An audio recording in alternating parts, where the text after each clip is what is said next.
నేత మల్లుబట్టి విక్రమార్క రాజకీయ జీవితంలో పీపుల్స్ మార్చ్ పాదయాత్ర ఓ మైలురాయిగా నిలిచిపోతుందని చెప్పడంలో ఎలాంటి అతిశయోక్తి లేదు. ఎందుకంటే ఆయన రాజకీయ జీవితం గురించి చెప్పాలంటే పాదయాత్రకు ముందు, పాదయాత్రకు తర్వాత అని చెప్పుకోవాలి. ఆ స్థాయిలో బట్టి రాజకీయ జీవితాన్ని మరో మెట్టుకు తీసుకెళ్లింది ఈ పీపుల్స్ మార్చ్ పాదయాత్ర.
ఇందిరమ్మ రాజ్యంలో అందరికీ న్యాయం చేస్తామని భరోసా ఇస్తున్నారు. అందుకోసం ఎంతకైనా సిద్ధమంటున్నారు.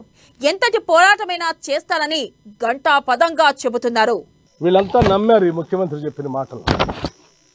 అంత పెద్ద మనిషి ముంపుకు గురయ్యేటువంటి కుటుంబాలందరికీ ప్రతి ఇంట్లో మీకు ఉద్యోగం ఇస్తాను, పనులు మొదలు పెట్టేదానికంటే ముందే మీకు ఉద్యోగాలు ఇచ్చి మొదలు పెడతాను. కేసీఆర్ మాట ఇచ్చాడు అంటే మాట తప్పడు, తల తేయైన కింద పడాల్సిందే తప్ప మాట మాత్రం తప్పనంటే పాప అమాయకులైన గిరిజనులు దళితులు నమ్మారు. ఓ ముఖ్యమంత్రి స్థాయి వచ్చి అంత పెద్ద మాటని అది చేసిన తర్వాతనే మొదలు పెడతామంటే నిజంగానే నమ్మి పాప అమాయకంగా సంతకాలు పెట్టారు. అంటే ఇది ఎంత పచ్చి మోసం అండి. ఒక ముఖ్యమంత్రి స్థాయిలో ఉన్న వ్యక్తి అంత పెద్ద మాటని ఇవాళ నిర్వాసితులు అందరితో కలిసాను. ఏ ఒక్క ఇంట్లో కూడా ప్రభుత్వ ఉద్యోగం ఇవ్వలే, మీరు భూమికి భూమి ఇవ్వలే, ఊరికి ఊరు కట్టించలే, నువ్వు చెప్పిన ఉద్యోగము ఇవ్వలే. మీరు ఎవరిని మోసం చేస్తా ఉన్నారు? ఈ ప్రజల్ని మోసం చేస్తున్నారు, తెలంగాణ సమాజాన్ని మోసం చేస్తా ఉన్నారు. ఇది సరైనది కాదని చెప్పి నేను గౌరవ ముఖ్యమంత్రి గారికి వెంటనే తగు నిర్ణయం తీసుకొని వీళ్ళందరికీ భూమికి భూము, వారి ఊరు గ్రామం నిర్మించి ఇంటికో ఉద్యోగం ఉపాధి అవకాశాలు కల్పించాలని చెప్పి నేను బహిరంగ లేఖ వారికి రాస్తా ఉన్నాను. దీనికి స్పష్టంగా టీఆర్ఎస్ ప్రభుత్వం ఈ ముఖ్యమంత్రి సమాధానం చెప్పాలని డిమాండ్ చేస్తూ లేఖ రిలీజ్ చేస్తా ఉన్నాను.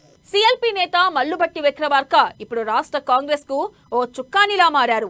ఆయన పీపుల్స్ మార్చ్ పాదయాత్ర 800 కిలోమీటర్లు పూర్తయిన సందర్భంగా జడ్చర్లలో నిర్వహించిన మీటింగే అందుకు నిదర్శనం. ఆ మీటింగ్ కు రాష్ట్ర కాంగ్రెస్ అంతా తరలి వచ్చింది. పిసిసి చీఫ్ రేవంత్ రెడ్డి మొదలుకొని ముఖ్య నేతలంతా బట్టీకి అండగా మేమున్నామంటూ తరలి వచ్చారు. అంతలా అన్ని వర్గాల నేతలతోనూ ఆయనకు సత్సంబంధాలున్నాయి. సీనియర్లు జూనియర్లు అందరూ ఆయనకు కావాల్సిన వారే. ఆయన దగ్గర కొత్త పాత లాంటివేముండవు. పార్టీ కోసం చిత్తశుద్ధితో పనిచేసే వారంతా ఆయన ఆత్మీయులే. ఇవన్నీ కాంగ్రెస్ అధిష్టానానికి కూడా తెలుసు. పాదయాత్రతో కాంగ్రెస్ అధినాయకత్వం దగ్గర ఆయన పరపతి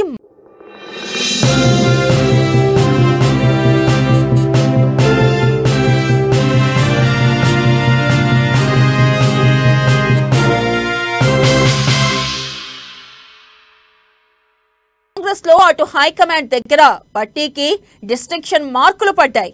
తెలంగాణ కాంగ్రెస్ లో మల్లుబట్టి విక్రమార్క అంటేనే ఒక స్పెషల్ బ్రాండ్ అన్నట్లుగా ఉంది పరిస్థితి. హేమీలున్న తెలంగాణ కాంగ్రెస్ లో తనకంటూ ప్రత్యేక స్థానాన్ని సంపాదించుకున్న మల్లుబట్టి విక్రమార్క సేవలను మరింతగా వాడుకోవాలని కాంగ్రెస్ పెద్దలు కూడా భావిస్తున్నారట. వచ్చే ఎన్నికల్లో ఆయన సేవలను మరింత విస్తృత స్థాయిలో వాడుకునేందుకు ప్లాన్ జరుగుతుందని టాక్. మొత్తంగా మల్లుబట్టి విక్రమార్కను ఇక ఏ శక్తి ఆపలేదని ఆయనకు మరింత ఉజ్వలమైన